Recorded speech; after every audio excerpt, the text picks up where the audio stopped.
This is John with SoutheasternGeneralContractors.com. When you decide to undertake a building project, you probably spend time considering style, color, or whether you need to hire a contractor or architect. But don't forget one more especially important step, and that's getting a building permit from your city or county. What is a building permit? Building permits are written authorizations issued by a city or county to construct a project. They are required for most construction and remodeling projects in order to ensure the safety of the work and its compliance with building, construction, and zoning codes. Although the exact process varies by location, the typical steps to obtaining a permit are completing a permit application, preparing a site plan for the project.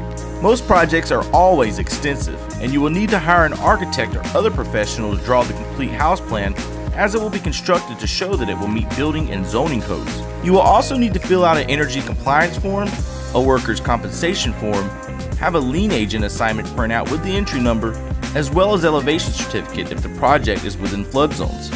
Scheduling an appointment for plan approval.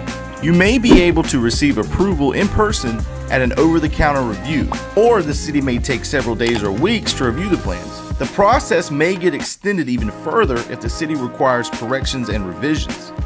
Getting the permit. In cases where a permit is required, you will need to obtain it before any construction is conducted on the site. Scheduling inspections. As you perform construction, you will need to schedule inspections throughout the process so the city can verify that you are acting according to your plans. Complete your project and obtain final city approval. In addition to obtaining a building permit, you may need to obtain special systems permits, such as but not limited to electrical, plumbing, mechanical, and septic permits. The only way to determine whether your project needs a permit is to consult your city building and permit office. Most have information online that you may review, and they are also accustomed to addressing questions by phone or in person, so don't hesitate to reach out and find the answers you need. Who arranges for the permit? It is customary for the contractor to arrange for, or, in contractor lingo, pull the permit. This is a good idea because typically the person who pulls the permit is responsible for construction following code. If you pull the permit, you will be considered the contractor, at least in the eyes of the city, and liable if there is any construction problem. Contractors are also often familiar with the process and the city's inspectors. The contractor's pre-existing relationship with the city may work to your benefit. So here's a tip that you might want to implement. Whenever you go apply for a building permit, always meet with the building inspector who's over the project. I'm going to do a little role-playing scenario just so you can kind of get an idea of how I do it, okay?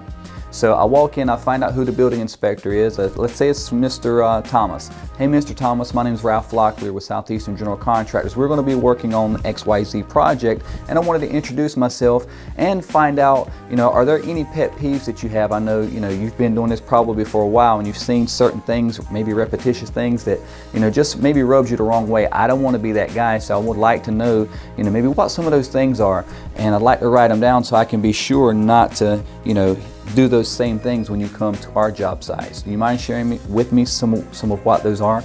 And typically he'll say, yeah, one of the things I see most often on a job site is I'll walk on a job site and this and this, or a contractor does this, that, and that, and da-da-da-da-da. Whatever that is, I'm writing it down and I'm looking, making eye contact, and and what this does, this shows that inspector, like in our case, that we really care about what we do, how we do it, and that we're trying to not only just please our clients and do a great job, but we want to please the inspectors as well and make their job super easy. And what that does is it just creates a great relationship, a good base for a good relationship. They see that you actually care, and they know that you're the type of builder who takes pride in what they do and trying to satisfy everybody involved. And that creates a good foundation for a great relationship with building inspectors.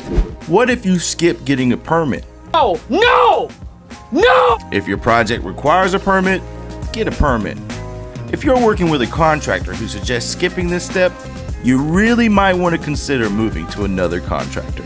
As cumbersome as the process may be, it will be better than dealing with the city if it finds out you should but don't have a permit.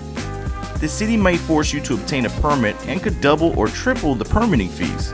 It may also shut down your project and require you to tear down your work. If there is ever a question as to whether the work was done according to building code, this is why contractors go out of business, okay? In short, it is not worth the risk. This is John with SoutheasternGeneralContractors.com. Want to see all our videos, learn helpful tips, and keep up to date on all our projects? Be sure to like and subscribe to our YouTube channel, Southeastern General Contractors. Let's build together.